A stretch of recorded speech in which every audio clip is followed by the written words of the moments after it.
All right, what's going on, everyone? It's Nick Atkin here, South China Morning Post, SCMP Martial Arts in Hong Kong. I'm with my guy, JHK MMA, John Hyun Ko in South Korea. What's going on, John? Good to speak to you again. Of course, man. Back at it.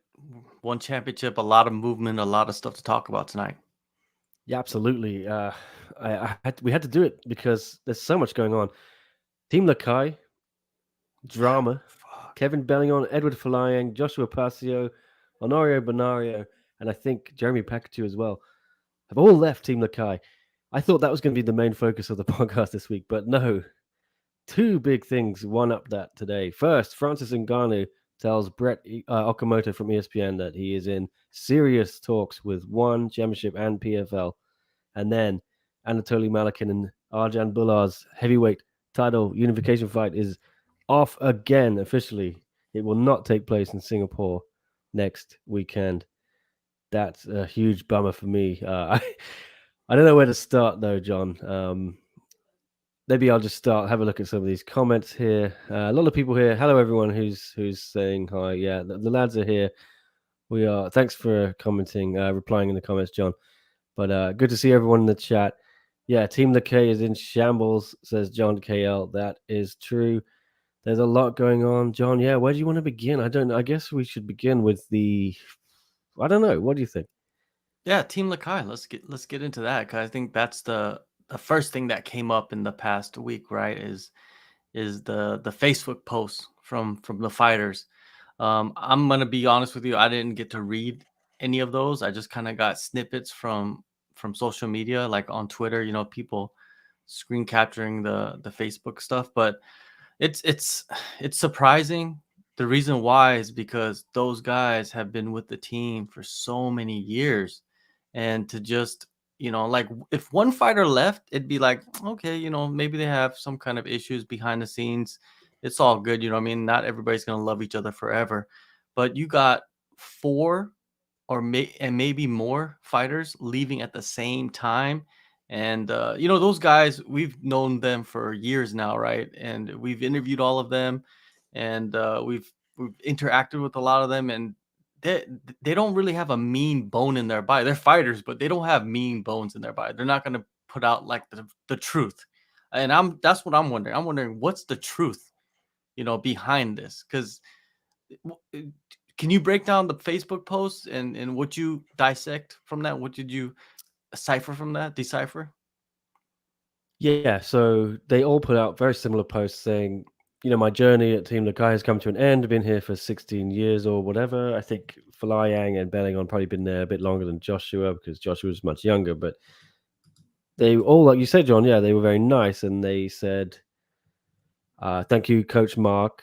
We want to learn and grow. And that's part of being a mixed martial artist is to keep evolving. But as you say, these guys don't have a mean bone in their body when they're not in the cage. They're so nice. Absolutely nailed it there. I feel like something's gone on because it's a little bit strange to me. I'll be honest. Yeah, that they would just get up and leave, and it seems that they're all in the same place together as well, so they're sticking together. I don't know. Tom is actually going to interview Edward Flying on Friday, so he might be able to get a little bit more information out of him. But uh, Mark Sangel had posted something a day or two before Edward Flying, who was the first guy to post about it. He posted a picture of a man with some arrows in his back, and he Whoa. was hugging the guy who had the crossbow like behind his back, like the bow and arrow. And it sort of Uh, implied he'd been stabbed in the back, shot in the back, whatever you want to say. Maybe I'm reading too much into it, but that is Deception. yeah, Deception. yeah. I don't know. So maybe Why he would was he just post that though? Why would he post that like before everybody else posted something? It's like who could post first, to damage control? maybe that is just him. When someone initially tells you some bad news, you might be angry, right? So if if you like you're the boss of a company and then your employee comes and tells you, I'm leaving for this rival company, you'd be annoyed, right? You'd be angry. So maybe you lash out, you put something on social media. We all have hot fingers. We Never tweet angry. I kind of tell myself now. Never write. And who was the president? I think it was Kennedy. He had this rule. He would never write a letter if he was angry. You know, he called it like hot letters because it would always be. He'd always give himself a day to think about. You know, calm down. But I don't know. I don't know. Yeah, you could read into that, from many different angles, perspectives. So it's clear to me, right? There's something behind the scenes that happened, right? And usually in this game, in the fight game, it's about money. Usually. And there were some rumors flying around. I don't know where I saw these rumors. It was probably on Twitter, right? Twitter's always throwing rumors out there that there was a lot of money being taken from their purses over the years. But why would they leave now, though? You know what I mean? It's not like, a lot of the Team Lakay guys, they're not fighting for titles. You know what I mean? Like, I don't know if they're getting still paid the same amount as they did when they were fighting for titles, but it just really confuses me. You know what I mean? Like, why they would leave now and where are they going? That's another question. Like, did it say anything about like where they're going? Are they opening their own gym? Are they gonna open Team Kalai? I don't. What's happening? Well, I think Edward already gave an interview to ABC, whatever. I can't remember the name of the Okay. outlet. ABC CBN or something in Philippines. He said that he is a Ronin, so he's just gonna go around at the moment. He hasn't got a fixed place, Mhm. so I don't know. This is the main thing. I don't know, and I was thinking one or two things. Yeah, maybe it's a money issue, or it's a wrestling issue. Are they getting the coaching they need?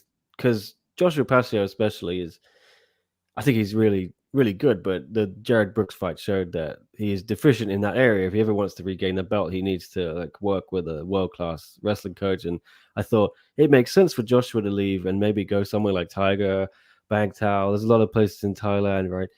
But Folayang and Belingon, is there anything they can do? They're kind of late 30s, aren't they? Are they ever going to be able to really make a difference? I don't know. It's really confusing, but it's the most un-Team Lakai thing I could have ever imagined. I thought those guys were. It's not just a gym, John. It's a way of life, isn't it? It's a family. But It's a that's family. what we Yeah. thought. That's what we thought, right? But families have their tiffs, families have their issues. And there's one interesting thing that you gotta look at too, is that you never really seen the Team Lakai guys training at other gyms.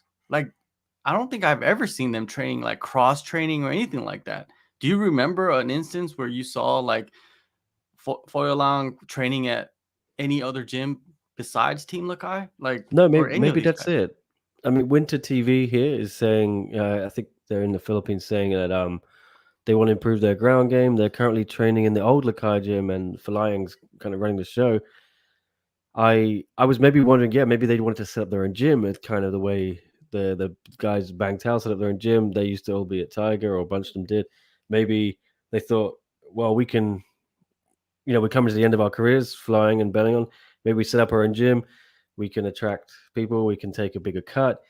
We need to start thinking about our futures beyond competition. That was another Yeah, but the avenue thing I is, thought. like, why would you announce that you're leaving it? You don't have to really leave the gym to start your own gym, right? You could just start your own gym and still have the connection back to Team Lakai. There's like a separation here, right? They're separating, they're divorcing each other, basically. Like, he's not gonna go back to Team Lakai.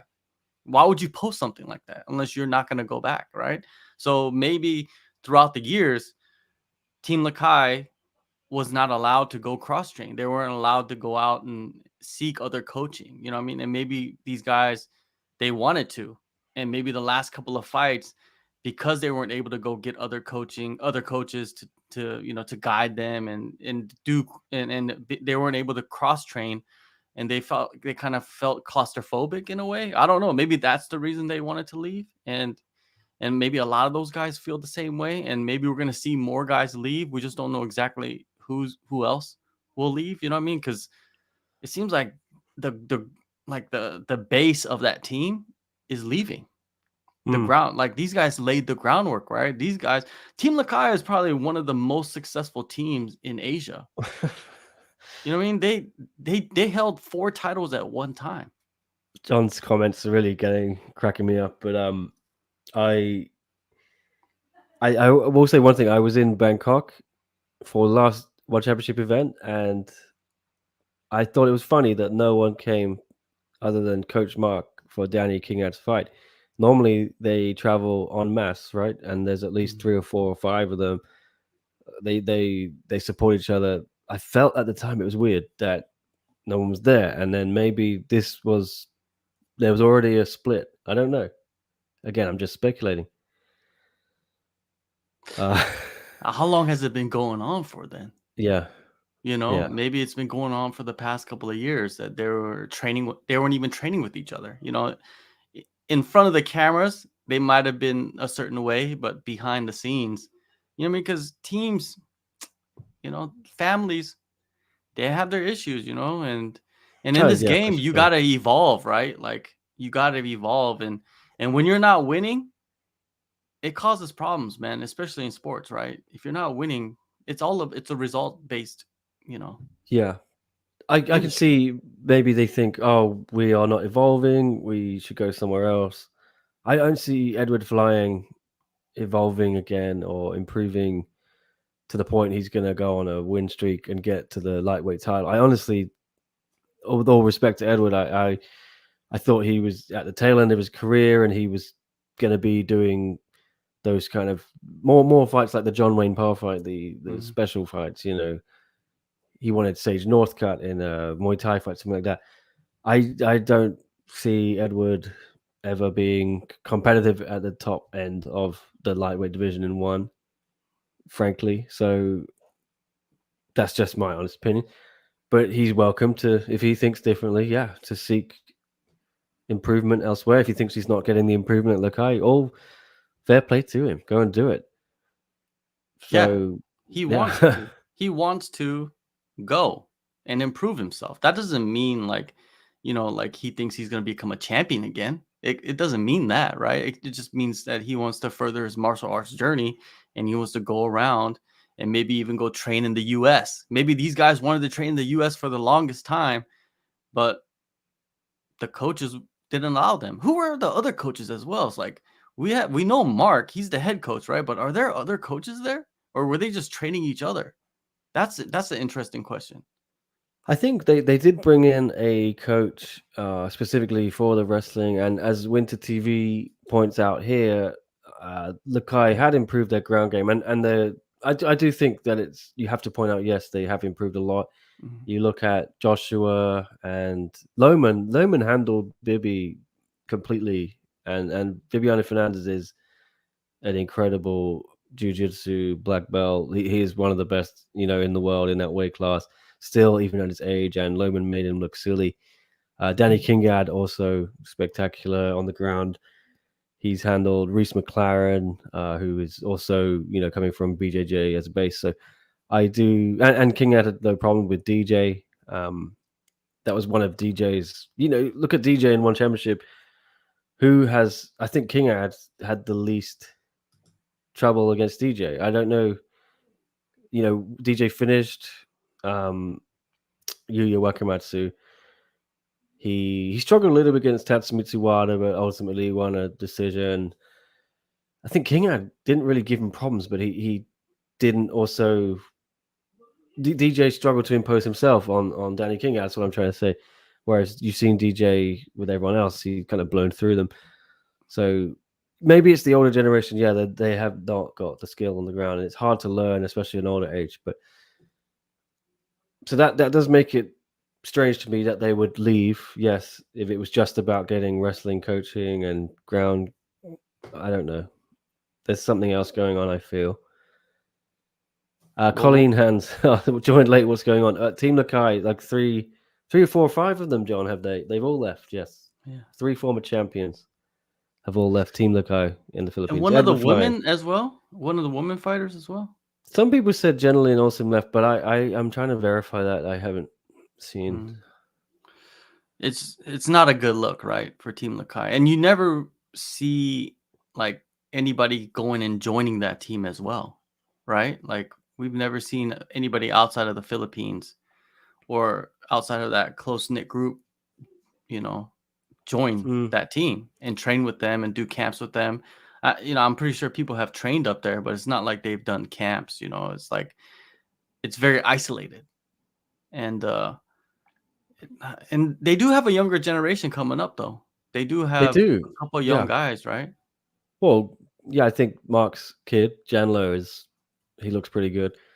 We haven't seen him fully tested yet, but he's only 20 years old, I think. So we'll see that. Chatri, I'm not sure if Chatri was just playing to the Filipino media when he said it, but he said, I think Janlo could be a future world champion in one. So, might be throwing him a bone given that, Lakai have now got no world titles. It might have been that. But out of all of them, yeah, he does look serious. But you have a point. It is quite a remote area. Maybe some of these guys want to be closer to other parts, maybe Manila.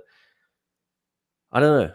But if you're Pasio, John, would you consider going to Tiger Muay Thai or to a Bang Tao or just to Thailand somewhere and throwing yourself in, taking yourself out of your comfort zone? And I think he's got the most upside out of any of those guys who have left, but by far.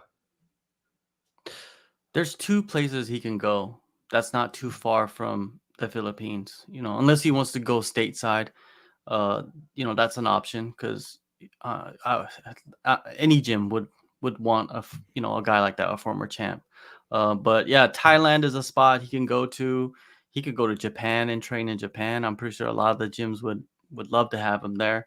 Yeah, like Foylang was saying, like he wants to be like a Ronin. I think he should. I think that's the perfect like way to leave a team is to not join another team right away, is to just go out there and train with a bunch of teams, spend a week here, spend a week there, spend a month here, spend a month there, and just find the best fit for you, because you don't know what's the best fit. You can't just Mm. hop on to one team and think it's going to be the best fit for you, right? You got to go in there and test the waters. There's a lot of great gyms, what I mean? There's a huge amount of gyms in Thailand. It's not just Tiger, it's not just Bang Tao. There's Phuket Fight Club, who has phenomenal coaches out there. They have good jiu-jitsu coaches, like a couple of black belts. Wrestling coach, you got Southside MMA. They just started. They got a big team going on right there. Darren Till's training out there right now, right? A bunch of guys are training out there. They got some good coaches. What's his name? DJ Jackson, the guy that was Stamp's original wrestling coach, he's over there at Southside MMA, and he's their wrestling coach, jiu-jitsu coach, right? So there's a lot of options, man. Like it's not just certain gyms. You got to go test the waters, and I think we're gonna start to see them pop up in different locations, and it's gonna be great, man. I think it's great. Look at it positive. You know what I mean? I think so. Yeah, and as Ramiro Jones says here, even if Flying goes to Tiger or Bang Tao, he won't get better. That's what I fear. That's what I mean. Joshua is the one for me. If he, it's tough though. As the Filipino guys, I think they're very family oriented, even outside of the gym. Can you think of many Filipino fighters who get up and leave the Philippines? I'm thinking of Jeremy Miado. He's at Marok Force in Thailand, but there's not many others I can think of. They seem to be kind of focused in their own country. I think it would be great for Joshua to go and do that, but it's tough. It's tough. I know that. Even Denise, she left, and then Denise, now yeah. she's back in the Philippines with her own team. Yeah. You She's know? gone with Rex, her brother. Yeah. Joseph Bellotti saying, as I've said before, being a Ronin is not good. Road to success. Like John Jones said, stay loyal and do what got you to the dance. Yep.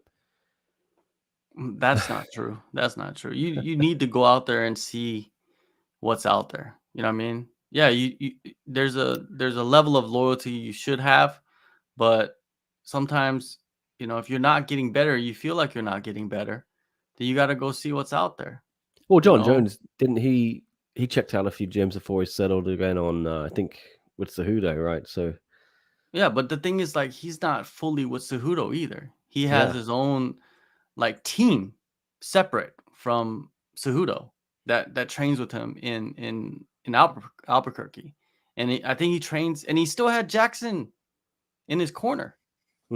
That's his head coach. Cejudo wasn't in his corner. Greg Jackson was.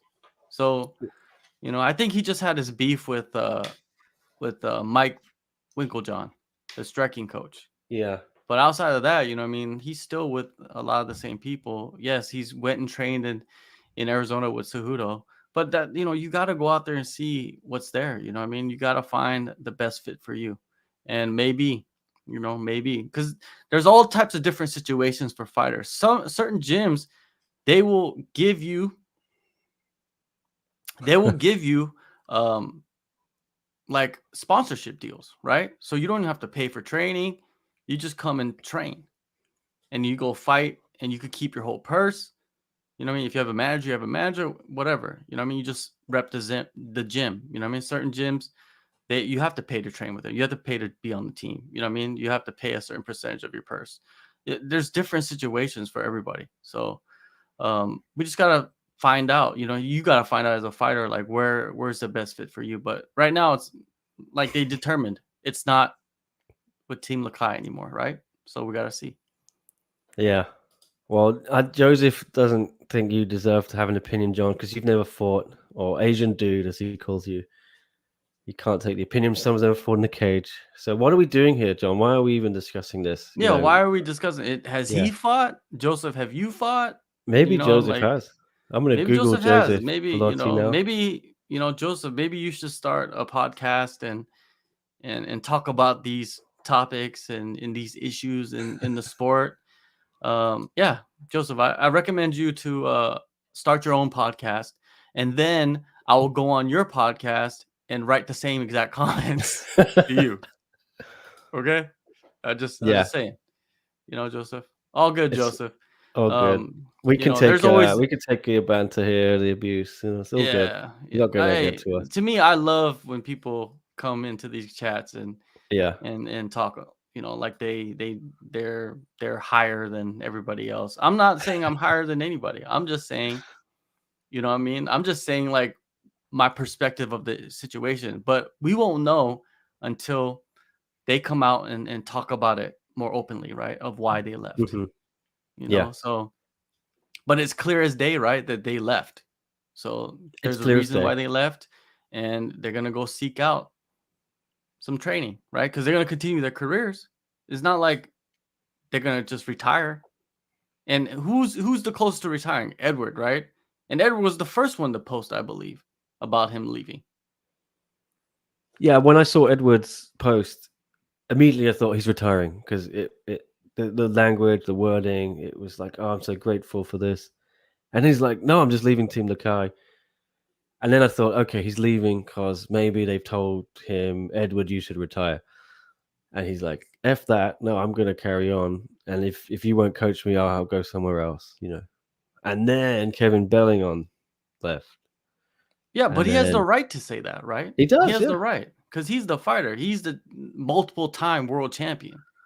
Like if he wants to continue fighting, he's going to continue fighting, man. No one can tell anybody to retire. You could suggest it, and you could try to steer them into retirement because you love them and you feel like it's better for them. But at the end of the day, the fighter makes the decision on their own. And if they want to continue fighting, they're going to continue fighting. Edward, is he going to compete with the best of the best in the world? No. But can he go in there and beat some people up? Yeah, he still can. You know what I mean? He can get in there with half the roster, I think, on one championship and beat them. That doesn't mean he's going to be a world champion, right? But he still has the fire, so let him go out there and fight. All right. Well, we have other stuff to talk to, so I'll move on. A few other comments to just get through. Joseph's back saying I listen to good people at the sport, like Brian Campbell. Yeah, Luke but Thomas. Why are you listening to us? Why? Why are you listening to us, Joseph? Brian Campbell has never fought either. I used to work with him, so I know that. And yeah, it's all good though. It's all opinions. Go ask Brian Campbell about Team Lakay. Go ask Luke Thomas about Team Lakay and see how much he knows about Team Lakay. Just ask them. With all due respect, they won't know. Yeah, why Luke are you here? Thomas retweets me from when I'm at One Championship events, because he knows I'm there and I'm knowledgeable about it, right? That's why you're watching this podcast, because we're the One Championship people. We do this show, no one else does it.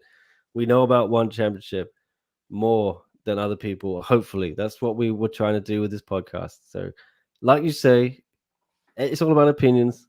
You can say we're not allowed to have opinions. Then maybe you're not allowed to have an opinion, right? I would go the other way. We're all allowed opinions. That's what we're here Yeah. to do. We're here to talk. We're all here to give our opinions. Anyway, let's not get weighed down on this. So, everyone's asking about Arjan Bhullar next. Why don't we go on to this? Yeah. Arjan Bhullar and Anatoly Malykhin are not going to be fighting on March 25th at One Fight Night 8. They were going to unify the heavyweight titles. This is the second or third time now it's collapsed. And I'd heard rumors about this for the last few weeks, maybe a month. I was hoping they weren't true, but I had this feeling it's true. There's no smoke without fire, John, is there usually in this industry? Yeah. So they're canceling this title fight because of broadcasting issues. It's clearly that's not a true reason, I think. And who are they trying to protect then? I don't know. This is the thing. It's definitely not Anatoly pulling out, because I had his wife messaging us today asking what's going on, and you've seen Anatoly, you know the guys who train with him. He's been training for this fight like it's on. Arjan's been posting training for the fight as if he's full up for it. I don't know what it's got. It has to be Arjan, right? Or Yeah, but why would they now start to protect Arjan? Why? Why would they start to protect Bullar? Like, it doesn't make any sense to me. look, let's listen to the wording of the. It said It's because a of a press release? shift. It was just a tweet or a social media post said a shift in broadcaster commitments. I think it said. Now, So why so would Prime Video? this is what I would think if that's what it is. I would think that this title fight was promised to a certain broadcaster, right? But there's only one broadcaster they Prime, caped to right? now, Prime, and then Channel 7 for Lumpinee. But Yeah. it's not. I was thinking maybe Star Sports or whatever, the Indian broadcaster, has said, "Hang on a minute, guys. We've got some huge cricket match or like some big thing on the same day. You can't have Arjan Bhullar fight." No, and because they are so rich and powerful, one's like, "This is out of our hands." Star Sports wants this fight in April or May. We'll give it to them then. But I don't think Arjan's that big of a star in India to command that kind of special treatment. Yeah. Am I being fair? I'm completely on your side about that. You know, I don't know if he's that big of a star. I don't even know if any Indian fighter is that big of a star to where they're gonna move the date of the fight because of a broadcasting company in India.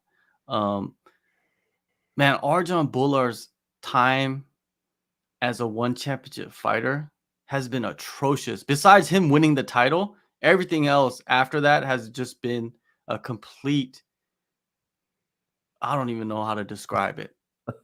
It's just unfathomable, like why he would be going through all of this when they signed him, right? When they signed him for this purpose is for him to become a champion and to defend the title and to push into new markets, right? To strengthen their stranglehold on India. You know what I mean? Like that's what they would want to do, but it just hasn't happened. And I don't. It's crazy that Anatoly's wife is texting you to get the information of like you would think he would know why it's moved. It's so unbelievable that imagine he's probably they got flight tickets booked. They have a child, like a Mhm. 1-2-year-old child. They're gonna have to arrange, unless they bring the kid with them. They're gonna arrange, like nannies and whatever you call it, childcare. They got to arrange all this. Like You tell them 10 days out from the fight that it's not happening for broadcaster commitments. What the hell? What about people who bought tickets to the show Yeah, in who's gonna Singapore? fly there?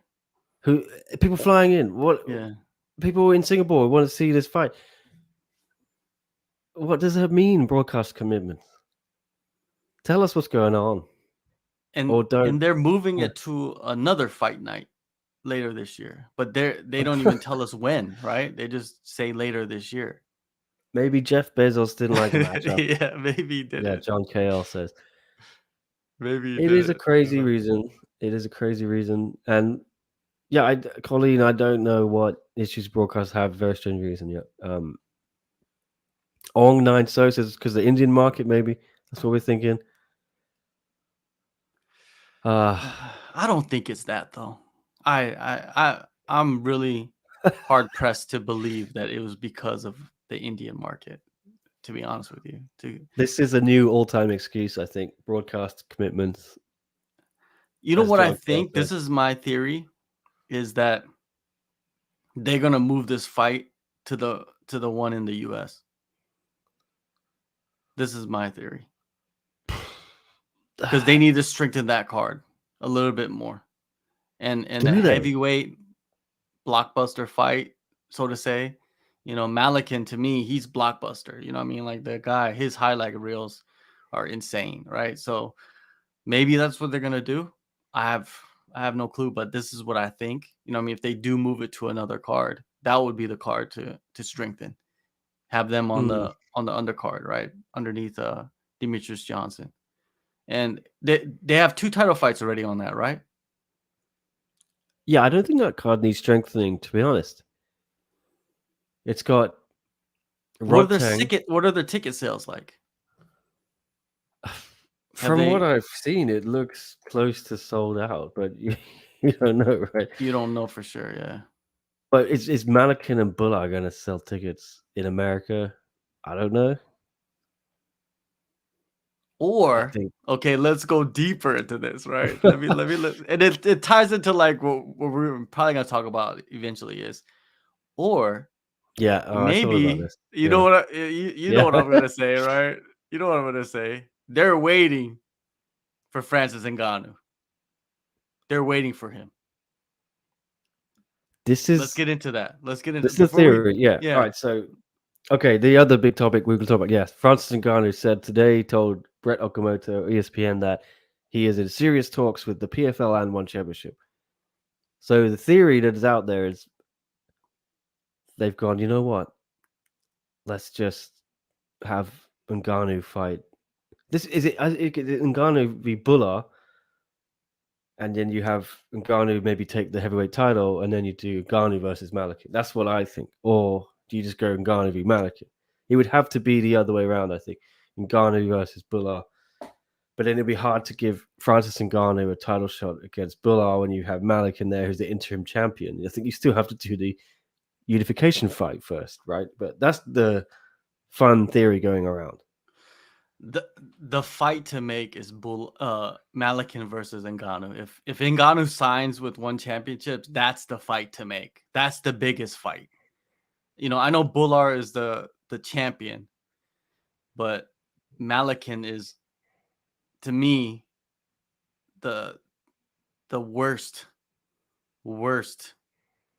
He's the most devastating challenge for Francis Ngannou.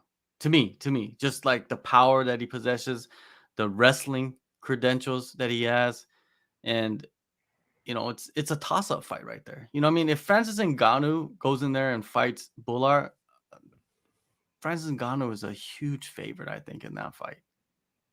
You know, Bullar's got so wrestling as well. Let's not forget. he does. And But he trains with DC I just before, think right? that Francis just has good enough anti-wrestling to be able to just stand and throw bombs. And you see when he throws bombs, you know what I mean? Like even like someone like Curtis Blades, you know, a guy that has phenomenal wrestling, you know what I mean, and probably has better wrestling than Bullar, was knocked out by Francis Ngannou twice.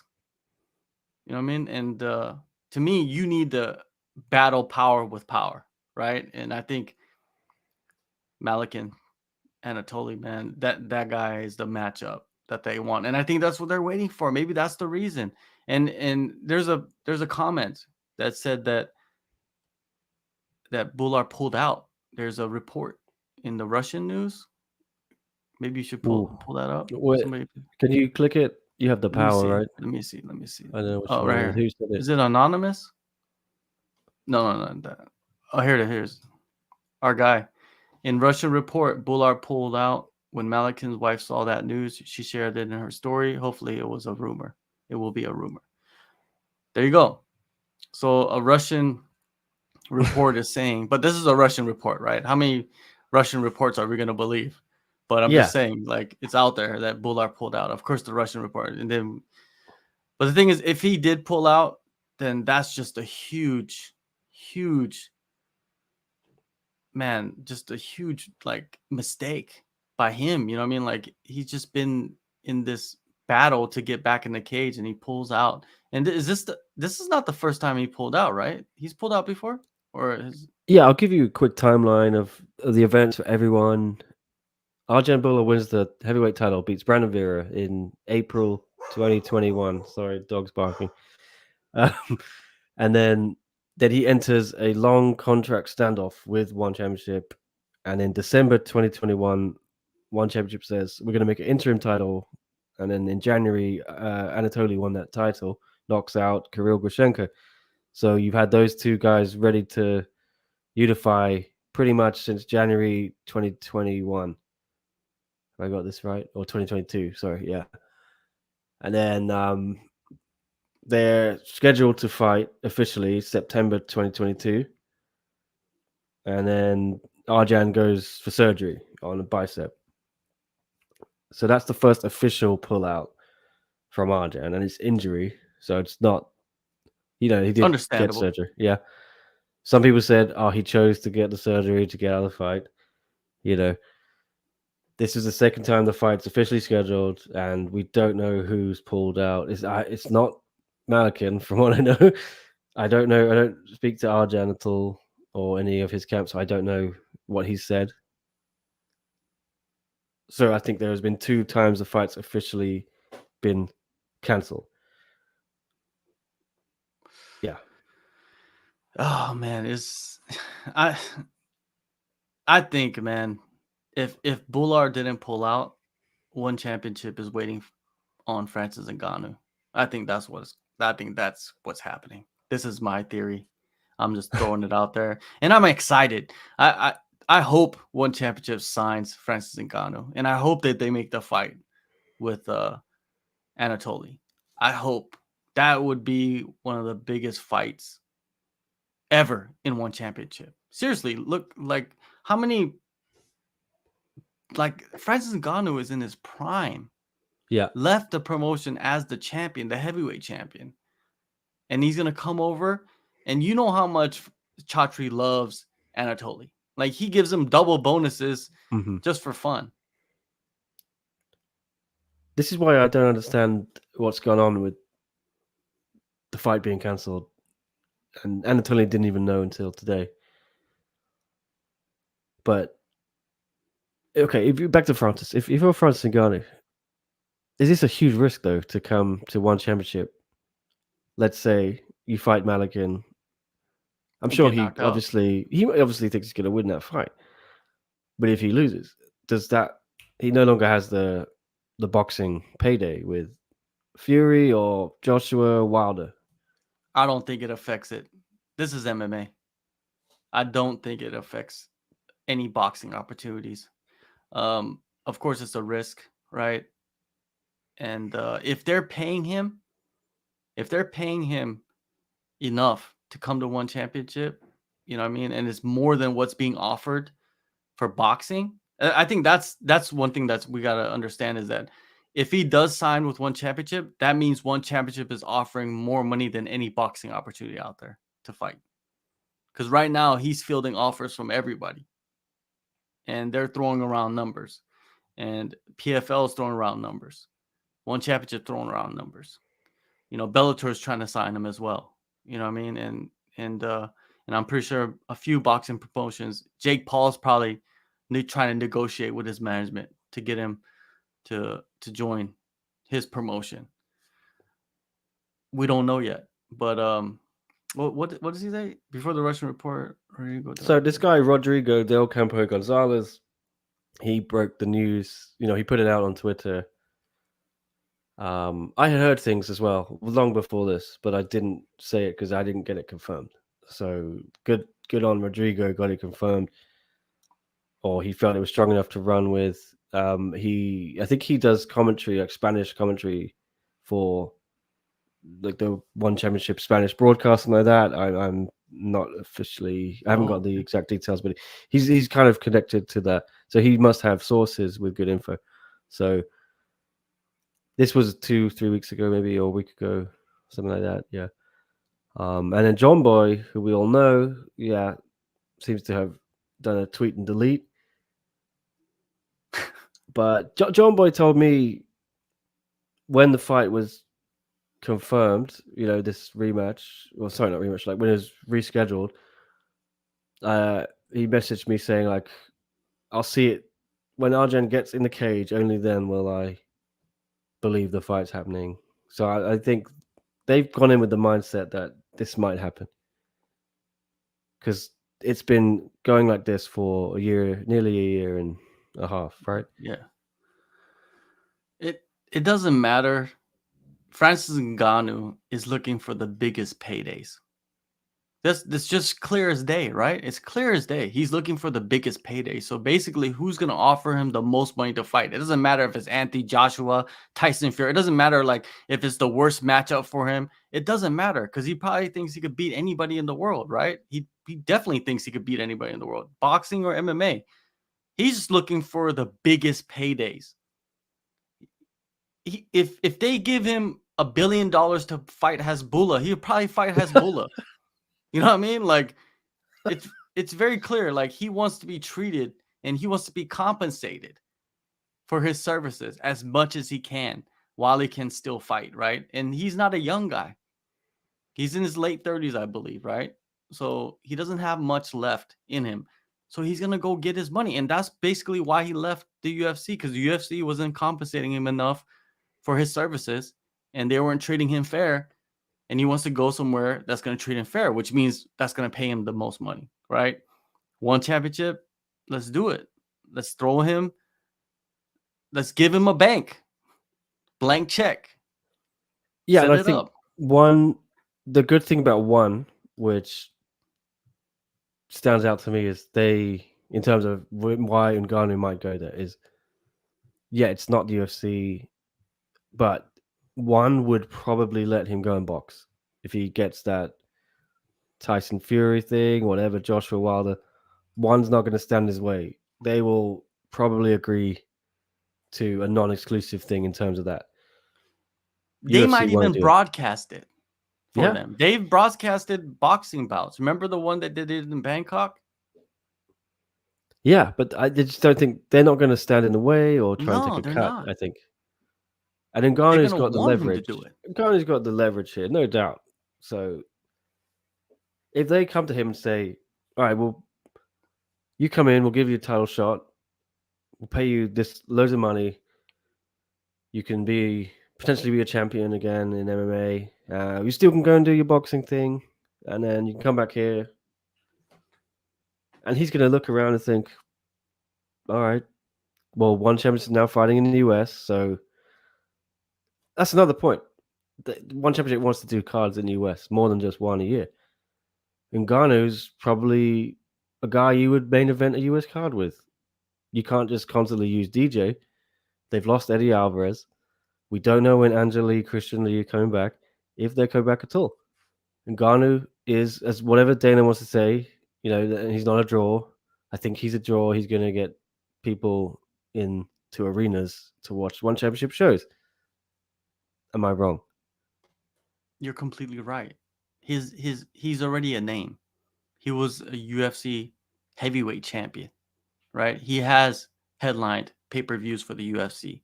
So yes, if they want to go into the US market, Ngannou's a guy that you'd want to sign.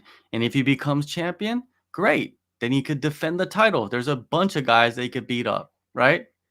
That he could defend the title against in the US, in Las Vegas. They don't even have to leave Las Vegas. They could do it in Las Vegas. Well, I don't know if they could do it in Las Vegas, but Colorado, wherever, on the West Coast somewhere. It's just, it makes sense. You know what I mean? It makes sense. If they're going to allow him to go box and make his money, and they're going to pay him a ridiculous amount of money to just fight for them, I could see him signing that dotted line, man. Why not? Yeah, and it's people having fun in the chat saying, Colleen Hans here saying Ngannou going to debut at WrestleMania and Roman Reigns is big reign. And Percy saying, never mind Fury, Usyk will run circles around him. Yeah, but the thing is, we're not talking about that right now. We're not talking about who's running circles around him. It's got the chance to go and do it, right? This is what he wants, a big payday opportunity, which the UFC weren't going to allow him to do. Exactly. One championship was not going to stand in the way. No. If Vince McMahon wants Ngannou to do WrestleMania, he'll go do it if he's with one championship, I'm pretty sure. Or the PFL, for that matter. Let's not count the PFL out. What chance do you think the PFL have, John, of getting Ngannou? It seems like it's pretty high because those are the two promotions that Francis revealed to Brett Okamoto as being the front runners. MMA promotions, which is one championship and PFL. So they must be tossing around big numbers and basically negotiating against each other to see if they can sign Francis. And it's going to be fun to see how it plays out. But we might get a surprise in this whole ordeal as well. And next thing you know, he's announced to fight Jake Paul or something. I don't know, man. This world is crazy right now in combat sports. Well, our old friend Campbell McLaren jumped in after I tweeted today that Francis is talking with one, and he said something. What did he say? I just want to find it so I don't get it wrong. But he's like, more people be watching him if he's on Kombache. Oh God. There we go. But I don't think he's going to go to Kombache. I don't think he's going to go to any of these other upstarts or anything. Not that Kombache's an upstart, you know what I mean? There's other promotions out there, John, aren't there? But I think if we're realistically talking Francis Ngannou going to any other MMA promotion, it is PFL. One, I don't know. What do you think about Bellator? Coca spoke about it, didn't he, last weekend at their show? But I didn't see what he said. Did you? No, but I think he's been saying the same thing, that with Showtime, they could offer him boxing on top of the MMA. Yeah. Right. So they're probably negotiating, but are they willing to throw the money to Francis? The money that Francis wants? I don't think they are. I think they're at a point where they have a pretty good machine going on at Bellator. They do have some of the best fighters in the world in MMA. Do they benefit from spending all that money on Francis Ngannou?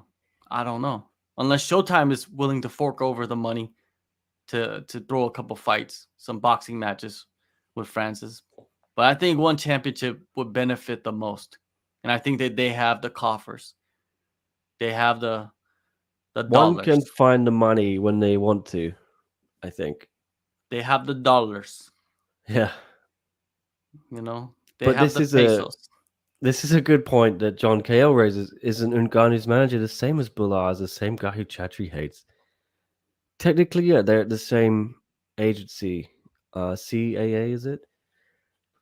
I think. But I think that they have different representatives that come to the table to negotiate. And that makes a huge difference, I believe. Yeah, and Chatri does dislike the guy that Bullar is represented by. Is it the same guy? I don't think so. I'm not sure. But he said he gets on with someone else at the agency, and then that's how they smoothed it all out. But yeah, that is a potential thing, isn't it, John? If given all the Bullar stuff that's going on still, do you want to get into business with Ngannou if there's a potential for more shenanigans like this? And when I say shenanigans, I believe fighters should stand up for themselves, and their managers should stand up to get the best deal for their client.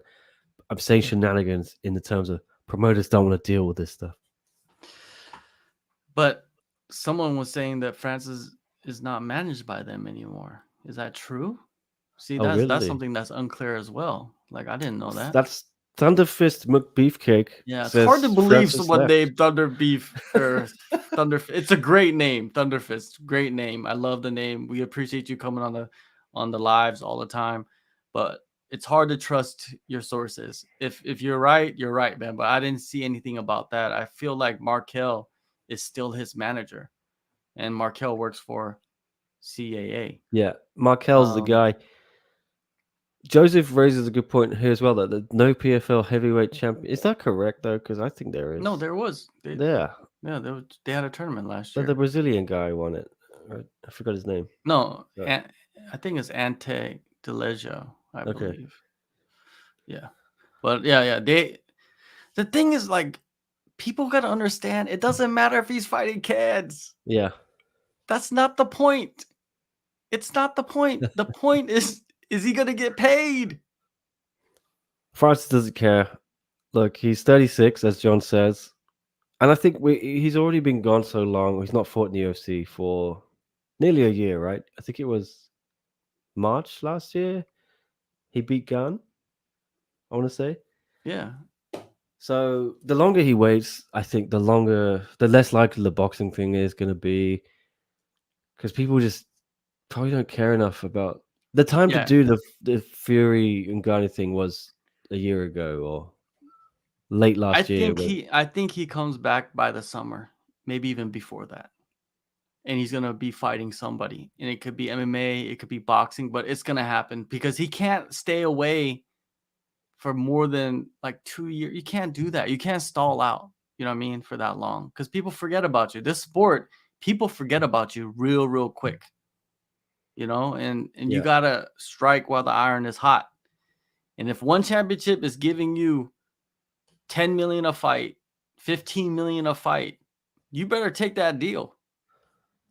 I don't think they give anyone that kind of money, and that's what I'm thinking. Who knows though? And you get the sponsorship opportunities as well. Like the UFC didn't allow sponsors. But if you go with one championship, they're going to allow you to have your sponsors, right? And they even probably will give you sponsors. We've heard that in the past as well, right? That one championship has found sponsors for fighters. Yeah, I don't know anyone in one who's sort of on more than $1 million a fight or anything, or even if anyone is. So we wouldn't going to take that. And is he worth that money to them? That's interesting stuff, you know. Well, they could do a whole apprentice around Ngannou. You know what I mean? They're probably throwing everything that they can at him, right? We're gonna have a reality show on you, on our network, on Prime. Prize Rally. They're probably putting something together. If you want to build into the US, you can do worse than getting Francis Ngannou for sure. He is a knockout machine. You put him on, he could blow through one's division. I mean, one has improved the heavyweight division, don't get me wrong, in the last few years, but Malykhin's the one guy, I think, who... And by the way, Malykhin, while speaking to his wife today, she said that's Anatoly's dream fight. Malykhin and Francis Ngannou. So he's been thinking of this fight for a long time. There's no worst case scenario if they sign Francis, because let's say Malykhin goes in there and knocks Francis out. Imagine how happy Chachi will be. Either way, you know what I mean? Either way, like he loves Anatoly, right? If he knocks out Francis, that just solidifies. Imagine how much bragging rights he has if that happens. You know what I mean? Like his guy, his homegrown guy, comes in as Sparks, the UFC I remember, former champion. Yeah, about a year ago, 1X Singapore. We stood in the background, in the backstage of Singapore Indoor Stadium, and there's sort of 30 reporters waiting for Chatri. He comes in, there's a media scrum. I can't remember who asked the question, but saying something like, yeah, it was just after Ngannou beat Gunn, and then, there was all this. He basically, it's not a rumor, Francis said, didn't he, at the time, I'm probably going to run down my contract. Someone asked Chatri, would you take Francis Ngannou? And he said, no, Francis is going to get smoked by Arjan or Anatoly, pretty much. He said those exact words. Our heavyweights would smoke Francis Ngannou. And then it blew up. South China Morning Post, I wrote the story. South China Morning Post main account tweeted it. And you know how it is on Twitter. Sometimes it just catches fire on MMA Twitter. A bunch of people retweeted it. I think it then eventually got to Francis, and he posted some GIF of the Batman slapping Robin GIF, the backhand slap or whatever it is. So he clearly took an offense to that, or not an offense. He didn't take kindly to it. So maybe Francis That's just feels promotion, though. That's what a promoter would say. It is totally. I would be more befuddled, shall we say, if Chatri said, "You know what? Yeah, I think Francis would come in and beat both of our champions in heavyweight." Why would you say that? You would get fired. You get fired, yeah. You're doing opposite of what your job is supposed to be. Is to promote your company, your fighters, right? Like, why would you even say that? That would be so stupid. Like, you would never see, you don't even see Scott Coker. He's probably like one of the most calmest of promoters. And you don't even see him say anything close to that. You know what I mean? Because that's just blasphemy in the promotion world, right? Of you downplaying your own guys, which is crazy, right? Like even Dana White, he's the best at it. Chatri's getting good at it too, of just going out there and promoting their own guys and downplaying the other promotions, which you have to do, man. It's a competition. Yeah, sometimes it sounds ridiculous, but you have to understand why they're doing it. And it's funny. Chatri did the same when someone asked him, after Peter Yan lost to, who was it? Sean O'Malley. Peter Yan suggested maybe he's going to leave UFC. Someone asked Chatri, would you take Peter Yan? Would you trade him for Arjan Bhullar? Because Bullar suggested that, I think, on Twitter. And that was my tweet too. Yeah. Chatri said no chance. He's always going to defend his guys. He can't look weak by saying, I want this UFC guy, whatever. Of course. And One Championship is very careful about pursuing UFC fighters. They don't want to appear like Bellator or PFL going after former UFC fighters who maybe had their best days already. They only take UFC people, I think, if they are still considered high level. High level. Like DJ, Eddie. Yeah. Eddie was still sort of, top 5. He was on the verge, right? He was on the verge. And John Lineker was still considered kind of a huge threat, and UFC just couldn't make weight. And Sage Northcutt was a bit of a weird one, but other than that, they haven't taken many UFC people lately. It's slowed down a bit. They've stopped really chasing them. I think they're going more after unknown prospects from Eastern Europe, shall we say. Yeah, homegrown. You want homegrown. Yeah, they found Anatoly Malykhin in... he's one of the Nobody biggest... knew who he was until he started fighting for one championship. I'm just going to be honest with you. Nobody knew who he was. What a find, right? They're trying to find... They're finding more of these guys every year. There's a few other guys. We've seen Shamil Gasanov, Ilya Freemanov. I think Khalil Amir also looks pretty handy lightweight, but these guys are all really good prospects. And I think this is a better model for one championship than throwing a load of money at guys who've run down their contracts in other organizations like UFC, whatever. But Francis is a guy you make an exception for. Yeah. I think. Without a doubt. Without a doubt. Strike while the iron is hot. Get what you can out of the situation. If you can sign him, sign him. Put him in there against your guys. If he beats them, good. If he doesn't and he gets knocked out, that's even better. But then it shows that your guys are better than the UFC heavyweight champion. What is better than that? Nothing.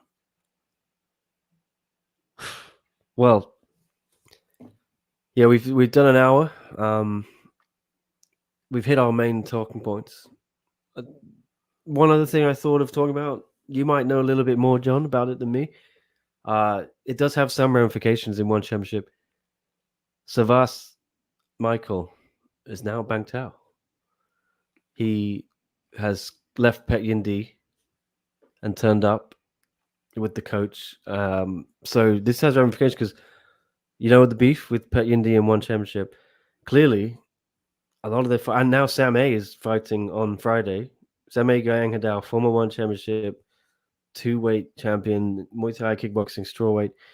He is going to be on Lumpinee on Friday. He's come back after 2 or 3 years away. It looks like some of these Pet Yendi guys, a lot of people are now thinking one championship they pay the highest money. It's got huge ramifications, I think, for the rest of the Thai scene in Muay Thai, hasn't it? I don't know. When you look at that, that just shows you that these guys, are limited when they're not able to go fight for one championship. And like you said, the money is important, right? And the lifespan of a fighter is so short. You don't want to hamstring yourself, right, by having some kind of beef with the promotion, especially if the promotion is the one that's paying the most out there. And I could see Savas fighting for one championship again. Or has he always been fighting for one championship? I think he left, right? Well, he technically had to leave, right? So Yeah. when Pet Yindi and One parted ways, One granted the release of 6 fighters, including Savas. Pet Morakot was the big one. There are a few others.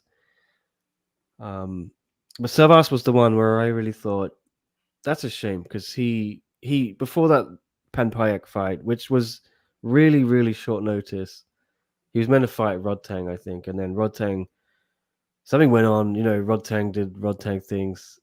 Rodtang's had a few things happen at the weigh-ins and hydration. He didn't even give a sample this time. It was a semi-final of the Muay Thai Grand Prix. So then Panpayak stepped in, completely knocked the hell out of Savas. It was a really, highlight reel knockout. But Savas before that had been building a reputation as like a stellar reputation as I don't know the word. I'm not a Muay Thai aficionado. For like non-Thai fighter, he's considered maybe the best in Thailand. And then, what's the word? Yeah, but I have no idea. But he got KTFO, and then the brakes were put on. But I'm glad he looks like. I feel he's gone to Bangtao now because it means he can fight again in one championship. And I know that one championship has good ties with George Hickman. So this is all good. If you're a Savas Michael fan and you want to see one championship, I feel he's going to be back very soon. Farang, that's the I word. wouldn't be Andrew surprised Hunt, if he's going to be. I wouldn't be surprised if he's going to be fighting on one of the Lumpinee cards very, very soon. I would not be surprised. Oh, I'm sure he'll pop up in about 2 weeks. Yeah, maybe 3. Farang, thank you, Andrew Hunt. That's the word. Nakmoy, yeah. Thank you. So Savas was considered, the best of these guys in recent times. So good to see him back. Hopefully in one. I like the guy. I think he was really good. His quarterfinal in the Grand Prix was sensational performance. Sensational. Power Pickle, by the way, one Lumpinee event's always great. Not a single event a boy. Yeah, they are fun, aren't they? Have you been watching lately? Did you watch last week, Tom? So I thought John. Yeah. I watched like half of it live, and then the other half I just watched the highlights. But yeah, last week I actually did a fight companion on my channel, just because no one's really doing it. So I just decided by myself just to sit there and just chat, talk about the fights. But yeah, The Lumpinee cards are great, man. It's huge opportunities for fighters right now. Yeah, And like he said, they're not boring because it's Muay Thai with MMA gloves. Like, how can that be boring? it's true. I'd love to do more fight companions for these ones as well. We'll see if we can get them going. Just never know of the interest there. Did you have much interest? Did you get some? Nah, not Yeah, really. I only did like half the card because yeah, I just got tired. You know what I mean? But yeah, I don't know if it's like completely worth it, but I just needed to get some more content on my page just to keep it flowing a little bit on my personal page. So that's why I yeah. was doing it. Well, this is certainly a good one to do. Perhaps this weekend. Maybe we can talk about that before we get out of here. Is one Friday fights? Uh, I don't even know the number, but just call it one Lumpini. 9, I think 9, 1-9. yeah. Huge card. You've got Regan Ursel against Sinsamut Klin Me 2, the rematch for the lightweight Muay Thai world title. You have got, as I alluded to earlier, the return of Sam A against Ryan Sheehan. And there's a lot of cool stuff on here. You got Muay Thai, who had that incredible fight with Liam Harrison, the one round fight with Liam Harrison. You've got Sexan, who had that spectacular fight on the first one Lumpini card. There's a few other people worth looking out for. Tagir Khalilov, he's one of the Tiger Muay Thai crew with Anatoly. He's back against Black Panther, Thailand's own Black Panther in flyweight Muay Thai. Tatsumitsu Wada, John, flyweight MMA against Ernesto Montilla from the Philippines. You've got Big Heart Yoon Chang Min against Kirill Gorobet. Some recognizable MMA names for once, really, on these one championship Lumpinee cards. I'm quite hyped for it. I think Shannon was meant to fight this guy actually, Yoon Chang Min, Oh, really? and then Shannon got an injury, so they put Kirill in. Yeah, Yeah, because like you got the first half of the card normally with MMA mixed in, and then the second half is just all Muay Thai. yeah. So And it should be we've fun. talked about it last time, maybe getting some more recognizable MMA going on. And I think this is a good step. Someone like Tatsumitsu Wada, this is a guy who's fought Demetrius Johnson in one championship. There's some name value. Kirill Gorobet's fought Martin Nguyen. He's fought Mr. Angela Lee, Bruno Buchby. You got some Yeah. guy, Big Heart, Yun Chang Min. We know these names. We've seen them on Prime Video shows. We've seen them on one numbered Yeah, they're shows. So veterans. They're veterans of the promotion. it's good. It's good. I think step forward. And if you take a name like Tatsumitsu Wada, if you're his opponent and you beat him, that launches you. That's what I'm saying with this guy who fought Martin Nguyen last time out on Prime Video. Yeah. Gonna be a great card. I'm not sure I'm gonna be able to see it actually. I've got to go to a wedding here in Hong Kong, which means I may not be able to do a companion. But I was considering flying to Bangkok to watch it. But it's tough, John, isn't it? Traveling Yeah, all the time. How do you feel about that? I'm not a You've been fan. doing a lot of traveling in the last year or two. Well, it all depends how frequent it is and where you're going, but Thailand's not that bad, to be honest. Yes, as places go, it's easy to get in and out for Yeah. sure. And there's always something to do, It's somewhere to cheap. go to eat, Yeah. it's easy to like adjust and adapt yourself in Thailand compared to a lot of other places. So, and I've been there a bunch of times already, so I kind of know the lay of the land, so to say. Well, I'm getting hounded here by Terminal Hinal saying, Nick, answer my question. Damn it. Why is the UFC wasting their time on Zhang? Um, What type are of they? question is that? What time are they wasting, Terminal? Yeah, it's I not like remember this she's debate we had. losing Yeah. like 5 or 6 fights in a row, and they keep giving her more fights. It's like she's the champion. She beat the best girls in the world to be a champion. It makes Terminal's no not a fan of Zhang, it looks like. The I guess belt right so. now is vacant until Rose or Suarez holds it. Well, I guess this is probably one of the guys that always hops on the chat Yeah. to talk about Zhang Weili for some reason, and we're not even talking about the UFC. Yeah. Like, why are you here talking about the UFC? We're not talking about the UFC. Zhang is part of the government. Yes, and she's a secret agent. Yeah. And I thought that was Shevchenko, Valentina. Yeah. yeah, Shevchenko as well. They're secret agents, and they're world class fighters, and they're champions for the UFC. And UFC's in cahoots with the Chinese government to infiltrate the US. Yes, we believe all those things. Thank you so much for joining us. Yeah. Well, Terminal, I don't know what to tell you. But Well, yeah, he we're in sounds one like he's championship. terminal. Yeah. We're here to talk about one championship, so you want to talk about Zhang Weili? Maybe go on Drake. Go Drake's visit Drake. podcast. Yeah. Yes. Drake has a WMMA podcast. Is that it? lovely podcast over on Yeah. MMA Mania. He Yeah. covers all those topics. Go over there. You'll have a whole bunch of guys that either agree with you or disagree with you. But yes, we're over here talking about one championship. And yeah, the Friday, great card coming up. I recommend it for people. If you never even watched one championship, that would be a great one to start with.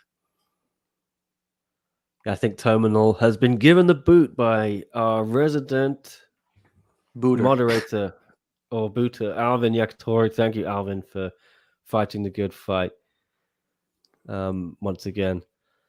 Yes. We don't like this kind of stuff, guys. If you want to talk about silly stuff, please. We're a PC podcast. It's the South China Morning Post. We're on Spotify now. I've got to keep it clean. None of this stuff, please. Come on. We don't want to get canceled. Yeah. Mr. Yakitori laying down the law. Yes, John KL. He runs a tight ship indeed. Thunder Fist, McBeefcake. Look at this, Alvin. I have said I will not have this type of nonsense in the chat. Yes. Indeed. Anyway, yeah. MMA on Point hates one championship, says Percy. Yeah. They don't. I don't think they hate one championship. They're just doing what they do. That's what they do. Those are the videos that they make. You know what I mean? They don't hate one championship. I don't understand why you would think that. Just because they investigated certain aspects of one championship. But this doctor the PhD guy who was on the documentary, I think he's released a video now himself, where he shows himself beating the test, the one championship test, like how you can cheat it. So I haven't watched it yet, but someone sent it to me. She's a fighter as well, I think. Not in one, but she sent me last night. I'll check it out. I'm gonna have to go watch it as well. Yeah, Elena Cresci sent me this link, so I'll forward it to you guys. But yeah, I think she works with the guy or the nutritionist. Anyway, yeah, so that's interesting, and I do think one need to give an official response to that. They seem to think if they respond to it, it makes them it legitimizes it. But yeah, John, if you have a doctor showing how to beat the test, that's bad, isn't it? That's very bad. It's very bad. And you know what they should do is they should be working with that doctor. Yes. To find a way to catch people if they're cheating the system. We'll pay you, maybe not that Ngannou money, but we'll pay you. Yeah. Pay you better than we pay some of the other people on the card. But he could do it. But why would he do that video though? Like, to me, it's like, yes, I don't have no problem with doing the video, but is there something behind it? Like, why wouldn't you just keep that to yourself and then just help the fighters? Like. And does this now weaken his position? I'm wondering. Is he trying to promote himself off it? I'm just playing devil's advocate. It kind of seems like that's part of the motive, right? It's him promoting himself. I need to see the video before I cast judgment. Maybe he's just trying to be. But he's basically is he pointing out the flaws, or is he showing people I how don't to think he's trying cheat? to profit off it, but yeah, That's maybe he's trying to is it help. both? He's trying to help one championship get better in their hydration testing. I don't know, but I'll watch the video Yeah, first. very, very, very, It, very interesting situation. But hopefully, next week we'll come back and we'll have watched it and we could discuss it, I think, a little bit further. yeah, so it's something. Apparently, he's offered his services to Chacha in one championship. It's something about drinking distilled water. That's the issue. Yeah, I you don't can know. find it. That's what Power everybody does. Pickle. I yeah, let me find it. It's Condition Nutrition on Instagram. That's the one. So check it out. Condition.nutrition. See what you think. I haven't watched it yet. Anyway, Andrea. Hi guys. Is it sure Bullar v Malykhin is off? Yes, sadly, Andrea. It is off. Superlek and Rodting is now your main event. Not a bad main event to have by any stretch. Much better fight, arguably. But I think that card needed Bullar and Malykhin just to top it off. And then to me, it was a great card, John. If you look at it as a whole, but it was one of those cards. If you take that top piece out, the rest of it can't stand on its own. Yeah, it's It was really good with that because you had the heavyweight MMA title, unification fight, bad blood, grudge match. Now it's still a great card on paper. You got like Superlek Rodtang, Rodriguez, Janet Todd, unification fight, Muay Thai, Ham, Itsuki Hirata, grudge match there as well. Some other fun stuff here. Daniel Williams is on the card, always fun. Zhang Paimian. You got Iman Barlow, who's a killer, against Katerina Vandrieva. Nicholas Larsson's back. Tristan was mentioning Nicholas Larsson in the chat. Sorry, Tristan, I didn't get to your comment. But apparently he's been training in Bangkok with Sitichai, looking scary.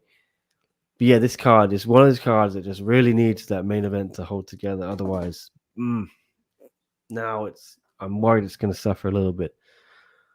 But yeah, well, Superlek versus Rodtang is a damn good fight. So is it is. Janet Todd and Rodriguez.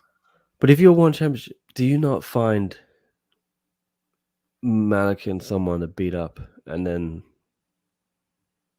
let's say it is Bullar who's pulled out, hypothetical. So you're right, strip you the belt. Malykhin v Buchecha will maybe come in on short notice. Kangji Won floating around. I don't know. Talking about someone that disappeared. Kang Ji-won is disappeared, right? Like, what Yeah, I've not has heard of him. happened to him? Well, he had some eye issues, right? Yeah, but he fought after that. Yeah. Very, very I don't odd. know. Very odd Why indeed. he's not fighting anymore. Yeah. But I think Buchecha, was it just made him look silly, Oh, like he yeah, would of do course. for a lot of people. Yeah, why didn't they just have Buchecha fly in or something? Yeah, Buchecha's always. I think this is. Yeah. I think they should have done something. I want to know what happened. But Bullar, you look at Bullar's Instagram, he's been posting like he's ready for this fight. He's been going like 2 weeks out, 1 week out. Very weird, man. Very, very weird. Yeah, for sure. Oh, well, I don't really have much else to say, so we can leave it there, unless you got any burning news, John. No, we've covered everything for tonight. Next week we'll come back and talk about that little documentary. And Yeah. of course we'll probably get some more details about Team Lakai and more details about the Bullar Malykhin situation. But are you gonna be in Singapore? Yeah, so we'll see what happens with that. Yeah, we might not even do No. a podcast because you'll be in Well, Singapore. Tom's gonna be in Canada, so maybe you two Okay, could do it, and I can jump in if I'm free. But all right, there you go. we'll try. Yeah, I'm trying to step up the effort with this stuff and have it every week this time. So appreciate everyone who has tuned in and commented, even the haters and the people who've been blocked. But yeah, we're They can gonna still make it a watch. regular thing. They can still watch, yeah. Ichi has missed the podcast, but you can watch it back, Ichi, or you can go to Spotify. I'm gonna upload it there. Probably not immediately, maybe tomorrow, but yeah. By the way, yeah, Spotify. We're now Spotify. I finally put it up there. John gave me an easy way to do it, Anchor. So every week I will upload this thing there. I do have a special in studio show with Ellen Milani, the Panther, as well, which I will upload soon. I haven't done it because I'm meant to be on holiday on vacation this week, so I'm trying to really minimize my work. But I've got to do a podcast with my boy JHK when so much big news is happening. Just couldn't resist. But now it's time to get back on the sofa, get in that dressing gown, unwind. Yeah, just bought a new TV and a soundbar, a new 8K TV, Samsung, 65-inch. Yeah, I want to go watch it. But this podcast means so much to me, John, that I jumped on here. You know, I hope everyone understands how much I love the Post Fight podcast and our SCMP martial arts community. Just wanted to chat about one championship. You know, it's special, I think. Keep it consistent. Yeah, that's the point. I want to keep it consistent. So every week, this time we'll be here. We should just do the podcast in a dressing gown. Everybody. I actually thought about it tonight. Yeah, but I thought it might be Next a bit week. much. No, we can't do it next week. But in the future, we will set it up to where everybody's wearing their dressing gown. Yeah, I would love that. Yeah, because it's late for us over here. I think you're even 1 hour ahead of me. Yeah, aren't you? I'm later than you, so I could Right, be in yeah. my dressing gown, no problem. Well, we'll definitely end it now then, because you got to get to bed. But There you go. any Fabrizio Andrade news though? Sorry, John. He's been a bit of a recluse since winning the belt. He's actually in Brazil now, I think. His mum's birthday, something like that. But hopefully, we'll try to speak to him soon. Anyway, John, where can people find you? Usual stuff. Well, on social media, on Twitter, it's JHKMMA. You could follow me there. That's where I'm pretty much active and doing most of my work there. The All Star, go over there and go over there and subscribe. And all my interviews are over there with fighters. And also, I have my podcast as well. Thursday night, Friday morning in Asia, you'll catch my podcast. Just go over there and subscribe and hit that notification and download the All Star app. If you don't have that, you could get the One Championship news. You could get UFC stuff. It's all on the app. It's a sports app, so check it out. Yes, please, everyone, help us out, help John out. Go download the All Star app. Go follow All Star. Go follow him, and check him out. John is one of the OGs of SCMP martial arts. I mean it with my whole heart. This channel wouldn't be here without him and everything he did during the pandemic with me. We launched this pretty much from the ground up together, so it's great to have him back. Hopefully, every week or as much as we can on this show. So thank you again, JHK, for coming All on. It's good. always a blast. Survivors. We're survivors, man. Yeah. And thanks everyone tuning in. We'll see you again, and hopefully next week. Yeah, I'll be in Singapore, so there'll be plenty of content coming your way. Lots of interviews. Sadly, no Bullar or Malykhin though. Maybe even Ngannou's going to turn up, and I'll stick a camera in his face. Not sure how well that'll go for me though. But anyway, see you all next time.